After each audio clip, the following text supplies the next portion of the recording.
morning, everybody. Today I'm gonna reminisce in my past and gonna give you a better perspective on the Carrillo Cuevas family. Even though it wasn't long term, it was amazing. It was amazing living it. I know my sister Linda. She doesn't have perspective on it. She was too small, and she'll never know how it was when we grew up.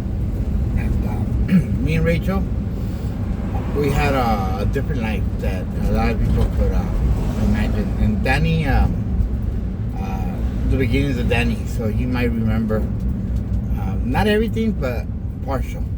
But me and Rachel, this is our story. So growing up, my dad and my mom, we had the Swami, we had Ventura. So we had to obviously wake up at 3 o'clock in the morning, 4 o'clock in the morning to drive. Back then it was my dad, estaba Miguel, estaba Jojo, mi tío Pepe, Carrillo, and my mom, and we had the truck. And we had Manny's Furniture, and right there up on, now it's considered Cesar Chavez Street, and Brooklyn, you know. So we used to go to Swami, and my uncle Pepe always talks about a story about me that I was so small, not small, but I was a baby when he came to this country, and I was the first nephew that he was around, and he loved me, and it shows that and the love that he gave me, it's something special, you know. And he says that yo me paraba on the truck from the thing, and I wouldn't even hit the ceiling. That's us, you know what I mean? I used to be small when he came to this country, and we used to go to Swami and everything. And after the Swami, back in the days, we used to sell a lot, everybody, right? We used to have packs and packs of money. My dad and Pepe and my Jojo, Miguel, and Jose Luis, and all the family, we used to all hang out. You gotta understand that my family back then, we used to be united. Estaba Jose Luis, estaba Sergio, estaba mi grandpa, Jojo, Miguel, estaba Billy, estaba Jojo. Like I said, it was a different time, different thing. And my primos, they used to live right there in the Maravilla projects, and then the rest of the family in the projects, and all the youth, my dad raised everybody. My dad, he contributed a lot to the family. Being part of our family was awesome. So all my primos, like Sergio, Jose Luis, and all that, and my dad and all them, they used to work at CNR. And my dad already had like a lifestyle with them. And growing up, everybody knew my dad. They were around my dad. And I remember Jose Luis and my primo Luis and all that. They speak highly of my dad. And I remember being around all the time then. And in the Swami, they were all young. I'm talking about 14, 15 years old, 13. And my dad raised everybody around. And everybody that was lucky to be around us. I remember Jose Luis always being around us. Jose Luis used to follow my dad a lot. He used to always be around my dad. He loved my dad. And that includes everybody else, okay? And it was times that there was no fighting, there was no hate, no not, and everybody was gamblers. They used to go to the Swami and everybody would get paid.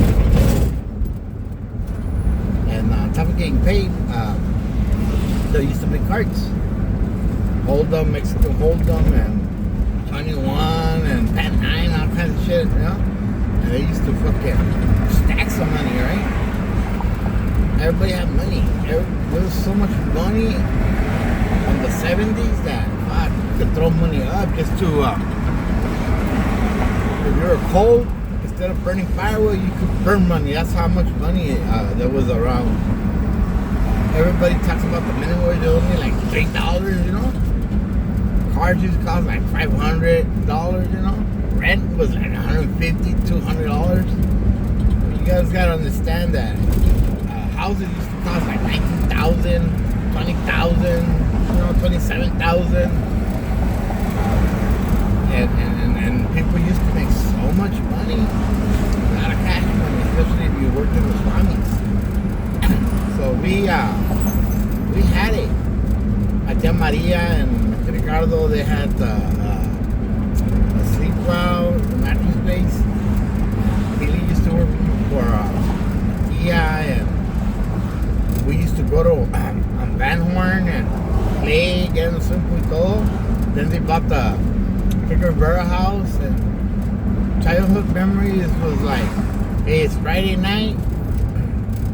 As long as it didn't interfere with Swami, we used to go visit. They used to play cards, and we used to fucking play outside hopscotch, tag, hide and seek. We used to fucking play all night long. Our parents allowed us to do anything. We used to climb trees and anything. We used to go visit my tia Carmen, my tia Aurora. I mean, we had Kiki Chu, we had everybody. We were always around everybody. O sea, it's a fucking childhood that it's unexplainable. Then we have my tia Rosalba, that my mom and Rosalba, they're sisters, but they're sisters, you know. So we all grew up, they got married together at the same time, you know. My grandpa married them, and the story of my mom and my dad, they loved each other a lot, and yes, my dad se la robó, and they left, and they caught him over there in Utah, and after that they married him. Everybody could always see the story how they got married and everything. It's amazing. It's beautiful. They got married right, you know, big wedding with todo. Humberto Luna was padrino, and everybody knows he's a pintor and famous people. And my grandpa used to hang out with a lot of high-end people, you know. And he was high society, you know. And we used to be the Swami, and we used to make money. And everybody, like I said, my dad used to go on dates with my mom or take her to a theater. And he'll take Jojo Miguel, he'll take everybody. They used to watch the Bruce Lee movies and all that. My tío Pepe always speaks that him and Jojo and Miguel, they used to always fight. So he has a history, he has a love story, like familia story, you know. Like, you guys gotta understand, my tío Pepe, remember Jose Luis, they adopted him, you know, like to our culture, to our familia, you know. And my mom and my dad were married 9 years, everybody. And every Christmas, or practically every time we used to go to right there Acapulco to the mud wrestling and up on Hollywood. We used to go to La Tropicana. We used to go to the $1 Million. We used to go to El Capitan. We used to go to all these amazing theaters. Like there were there weren't like shows like the way now. There were like people like doing stuff and go see the movies. The movies that I remember as a young kid, I must have been 7, 6 when La Mochila Azul came out. Lucerito and Luis Miguel and La Mochila Azul and all that. Pedrito Fernández, man. And we went to the $1 Million or El Capitan, and that's where I met him, and we took pictures with them. And I remember I went up to the stage, and me and Rachel got to meet Pedrito, and I got to meet Lucero, you know. And after the movie, everybody knows that it's an emotional story. Everybody cries. Everybody. It's an awesome experience, and we got to see it right there in El Capitan. or the $1 million. One of those two. Because our life, it was Hollywood or it was downtown. We used to go to the buffets. We used to our shopping malls, they didn't exist, so we used to go to swap meets or downtown and party was Hollywood. It was on Hollywood, and we used to go truckloads. And my parents, we have a tradition, everybody. Every Christmas, my mom, everybody knows that my mom, she grew up as a Chicana, you know. Hamburger speaks, you know. And my mom and my dad, right there on Hollywood, every Christmas, we used to go. And they had reindeers, the Santa Claus, fake snow, and obviously everybody's gonna see that. Also, they had they still do. We just don't go no more. The Christmas parades. They have like floats and all that, and we used to go. My mom and my dad were outgoing. Everybody knows that my familia in general, we're outgoing. We're not those people that stay home. We go out and we, you know, go explore and get around. You know, we used to go to like Santa's Village and all that. Santa's Village was very famous as a childhood. Before 90, we used to dream of going when we went. It was awesome. But going back to Hollywood, we used to go and take Santa Claus pictures. Everybody knows that Santa Claus started in Hollywood because of the parade, Christmas parade and all that. And then they started making movies like, you know what I mean? And Santa Claus became an icon. And everybody has dazzling music, all the Christmas themes and all that.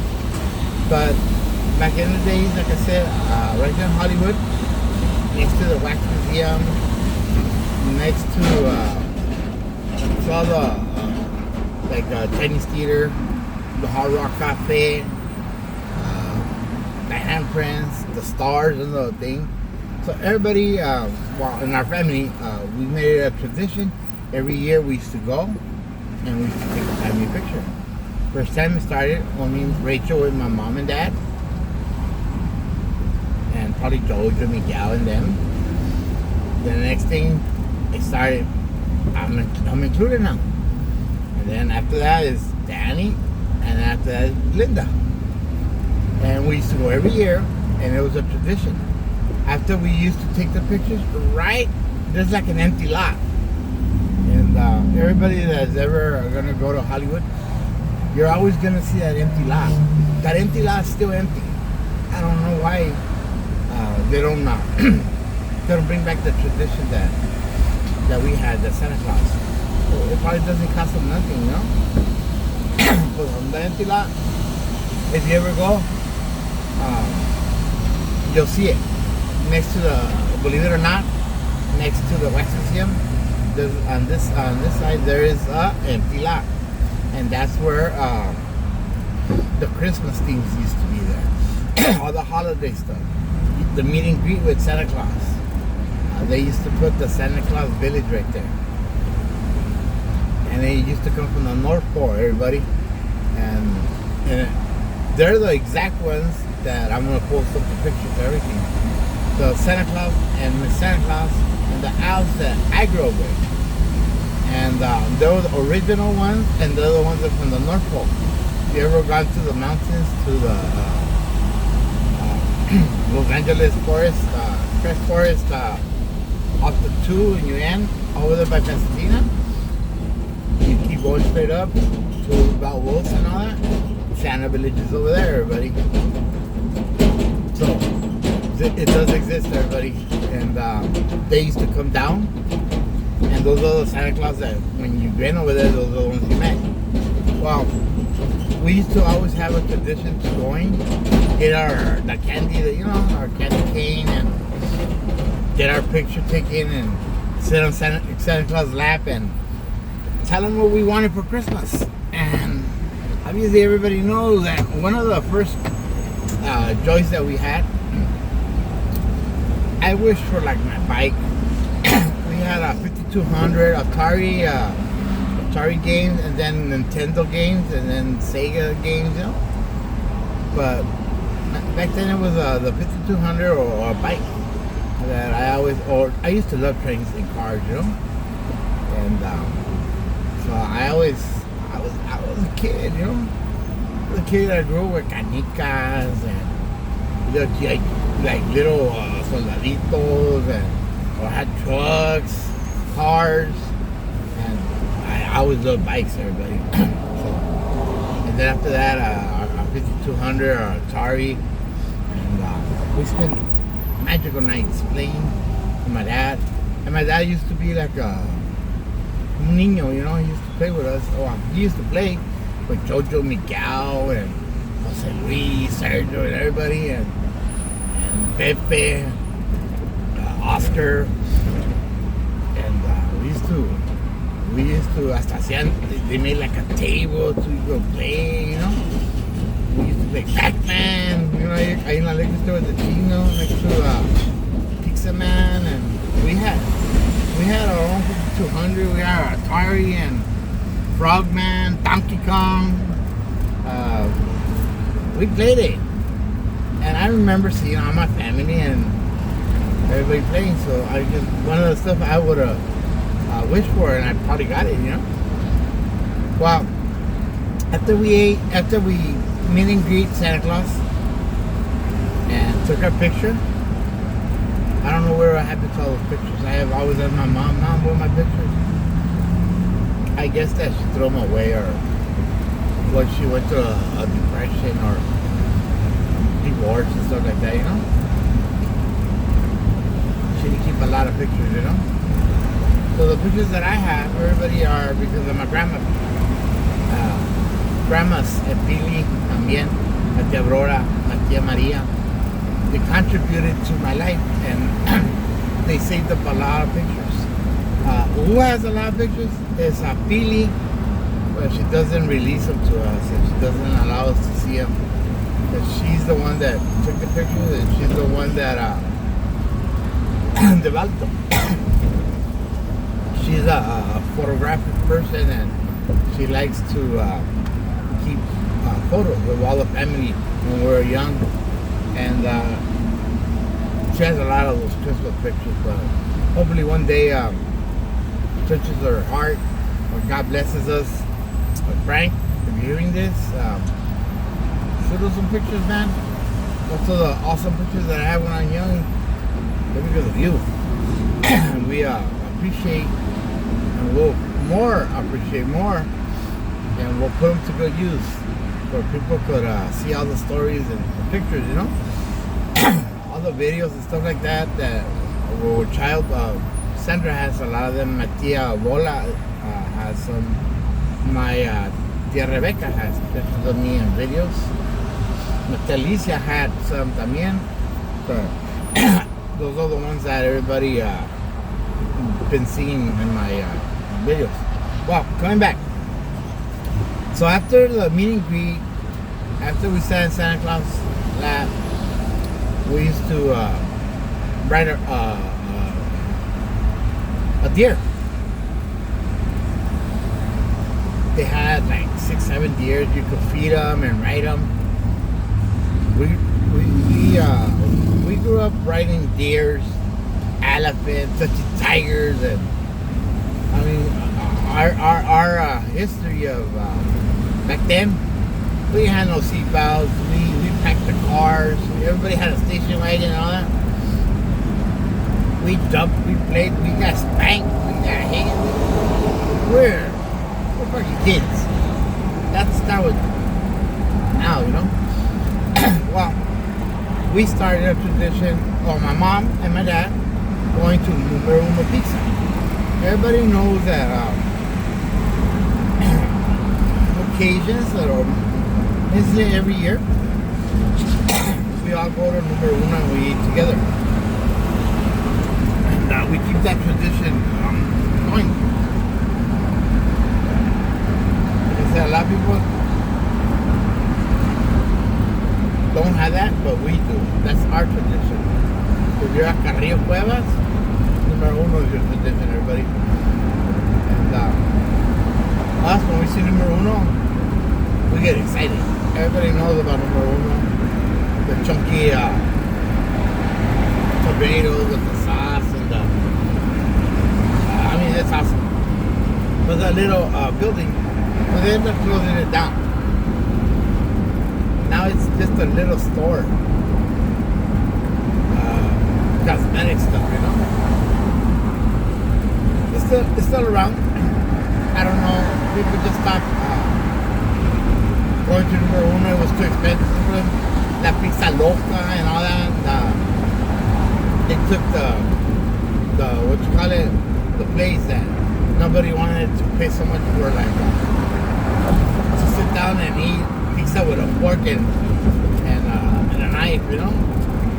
And it was high-end pizza, you know. And it's a little more expensive than other pizzas. That's why it's not around everybody a lot. We know a lot of spots. We eat there a lot. And like I said, we used to cruise Hollywood. We had a 68 or we had a station wagon. Then after that we had the trucks, and we always went on Hollywood. It was that's where you went. You either go to downtown or you go to Hollywood. There was no exception. And the Weirdos was there. And my mom used to always talk about Mount Monroe, where the dress blew up and everything. I was seeing it yesterday. And it happened in New York. The original one, but they didn't take the picture over there. And they tried to duplicate it where it was. See, back then, in all big cities, they have a sewer system. And a sewer system, it throws out the bad fucking smells and all that, you know? And so they have like exhaust places that the smell comes out, or you know what I mean? Like, so don't think it's an awesome place. No, it's a horrific place. It smells. It's nasty, everybody. All right. That's why they took them out. That's when those don't exist no more. Because say you had like a big ass building, the smell has to go somewhere. You guys gotta understand that part. So don't think Mount Monroe was like, oh, it was awesome, everybody wants to go to it. No. You gotta understand, that's the exhaust. That's where the smell from all the fucking sewer comes out. And it throws blunts of air out, or it won't smell inside, or it won't smell when you take a shit. So I just want everybody to know that, alright? So don't you go, oh, we want to go. No. Just keep that in mind. And in Hollywood, they still have it, but it doesn't use as a solar system. Now they left it because of Monroe, right? And it's an icon thing. A lot of people come and stand there, and it doesn't throw air. It should, you know. It's uncommissioned, you know. And that's where she came back to LA, and they tried reproducing it, and that's where the picture from the dress comes. Wow. The subject of all this story is, I met this awesome person, and she's the one, right? And we could literally go anywhere, places, restaurants. And the problem I've always had with relationships and all that is that they're too, I don't know, picky or exclusive or demanding, or they remind me a lot of people that complain and bitch all the time for anything. If the knife is not super clean, it has like spots. Yeah, they wash them out with the fucking dishwasher. Yeah, but then they clean them right, or the forks, they didn't wash them correctly, or they look a little faded. You know what I mean? You gotta understand, people don't just buy every fucking year. They last forever. Or the plates they have little spots, or the food has a hair, or the food's not cooked right, or they take too long. You guys gotta understand.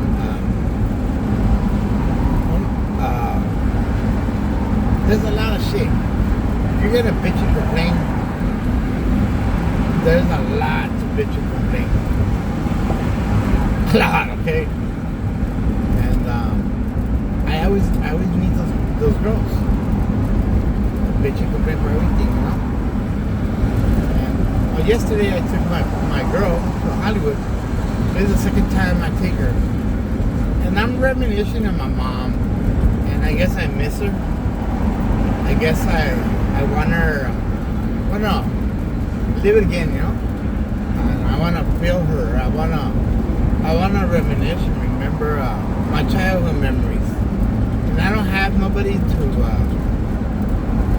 express it to go with. I used to take my daughter, but I don't have her around everybody. And I remember my childhood. We used to go to Forty Gardens in Hollywood and all that, where Rachel came, all of us, Jolie and all of us. But I miss Hollywood. Hollywood has a big impact in my heart, and I remember it like if it was today, yesterday, you know, and I miss it. And I don't have nobody to share my memories with. I don't have no one to cruise or to be around that likes that scene, that likes that stuff. Right now that been doing Lyft, I go to Hollywood. My dream for multiple years was to go cruise in Hollywood. Go start the tradition back, the fire. I was looking for love. I was looking for attention. I was looking something to remind me of the past, you know. And started doing Lyft, and it brought up a lot of my memories, you know. So I get to drive in Hollywood and downtown and a lot of places, and I feel that it's brought a lot of love and a lot of excitement in my life, and a lot of reminiscing and a lot of memories, you know. So I need somebody to go out with. I need a companion. I need someone to love and someone to share new memories, and someone to know how I grew up and what I'm used to, you know. I've never had persons that had the time to go, or if they do go, they're bitching and complaining to everybody, right? But I don't want to take it. You understand it? So yesterday, my girl, we went out as a date night. It's important to have special time with your companion, your love and everything, and date night's important. Everybody take advantage of it. Don't let it go to waste. The little time that you have living in this earth, go make memories. Go out there, show people that you're not a dull, boring person, and you don't have to spend a lot of money. You go cruising and walking in Hollywood and downtown, and I mean, there's a lot of There's a lot of things to do that doesn't cost you a lot of money, everybody. So yesterday I got to take my girl. I took her before, just to the cruise around and finding out if she's the one that I wanna take and be around, you know. And the first time I didn't get off with her. I just let it flow to see if she was like hip and down. She's told me that she used to cruise with her brother and Richie, you know. And I go, maybe she likes it. And I like bumping music. I like showing up for everybody. I like being a pinche presumido, you know. And I told her, how you react, who are you in reality, you know? So I end up taking her. The little stuff that to other people doesn't mean nothing, but to me it means a lot. The Chinese theater, putting your hands on the brand, taking pictures, noticing, watching a movie there, going to El Capitan, going into stuff, you know, to believe it or not, the wax museum. Now they have the new wax museum, the new and improved one. It's all digital and the new actors and stuff like that. The other ones, the old actors. And she started getting comfortable, you know. And I bought everybody a mask of Trump, so I already got my mask. Now I got two in life, right? And so you see Donald Trump in my house, it's me, right? And I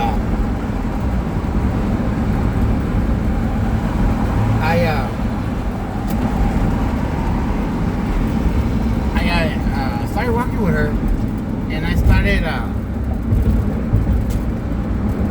telling her what's in my heart, how emotional it is, how important it is for me. And a lot of people are not gonna understand this, but I dated a lot, right? And the reason I dated a lot is because no one's ever enough for me.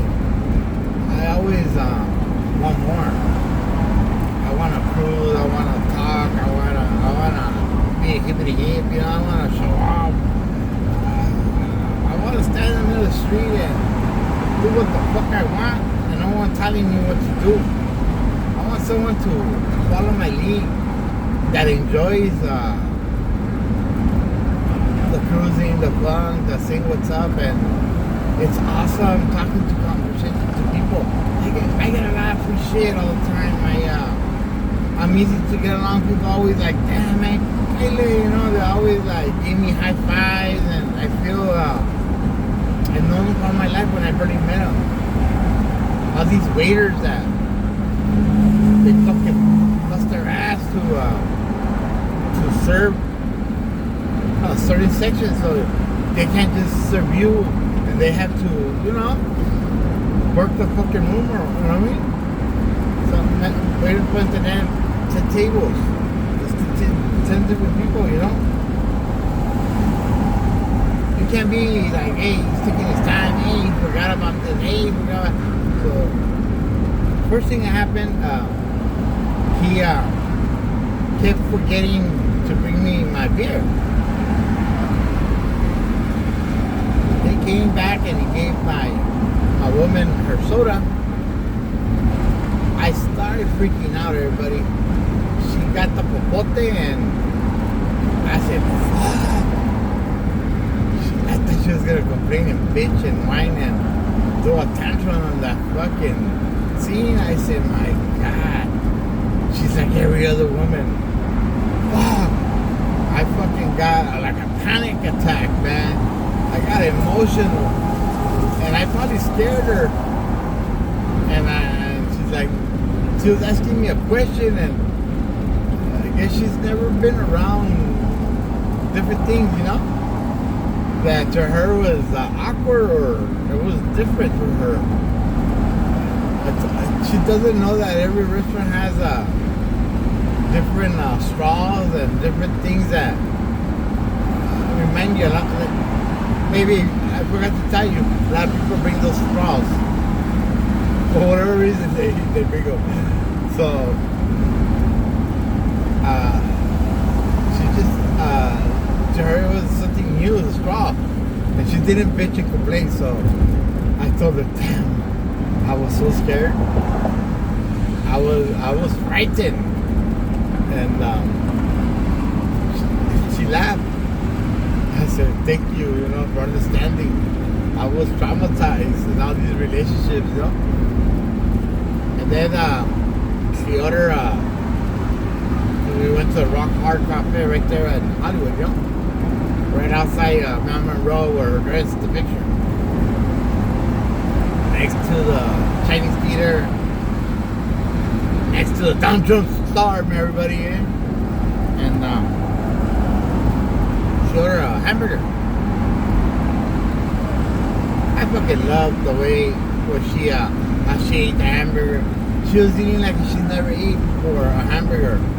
And she kept, damn, this hamburger is fucking great, it's good, it's the best hamburger. Like, I heard it like about 10 times, so I know it's true. And I experienced something magical. She loved the hamburgers. She hasn't ate the pizza and all that, but she ate the hamburgers, and she really enjoyed it. And there was no band, no nothing playing today. Usually I go when there's a band. Since COVID, a lot of people don't eat in restaurants no more, and they don't have the band every day, selected days only. So it is what it is. And it's expensive, everybody, right? Not anybody wants to just go and dedicate time, you know what I mean? They wanna earn a good living, so they can't afford it, and it's very reasonable, the prices right there. And we got two amazing hamburgers. Well, I got a chicken sandwich one. She got a hamburger, and the fries are awesome. And I got two beers. She got her soda with her refill, $80. So it's reasonable. Other restaurants you pay like, take your whole fucking money away, And yes, everybody, I do tip 20%, and so enjoyed it. And we were there just reminiscing and having an awesome time, everybody. And the waitress got there, and I like to talk to everybody, and she doesn't get jealous, or she doesn't hate on the girls that are fucking taking care of, making the moment magical, and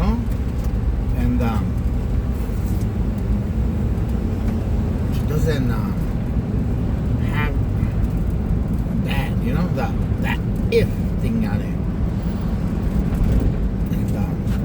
And it's important for me to have a woman like that, because I hate women that, for whatever reason, they mistreat people, they think that they're the shit, I hate people like that. And we're right there walking to Hollywood Stars, and I bought my mask of Donald Trump, and the guy gave me a little sticker and gave me a $10 thing. He was surprised and amazed that Chicano, for Trump in Hollywood, there's a lot of haters, There's a lot of persons that hate, And he's seen the joy in me. He's seen something exciting. I didn't even see the Donald Trump star. My girl goes, hey, people try to take pictures. I'm like, we can take a picture of a stand. The star was there, everybody. So we went around, we came back. We got to see an awesome parade of Mexican trucks doing fool themselves, or we call it cruising, and it was awesome. It was awesome, and she didn't throw an attitude. She's used to cruising, and it's awesome. I never met somebody that is into it and knows what's up. So I really enjoyed cómo se comportó, how her cultura, her ways, you know. She has it in her. She has high potential.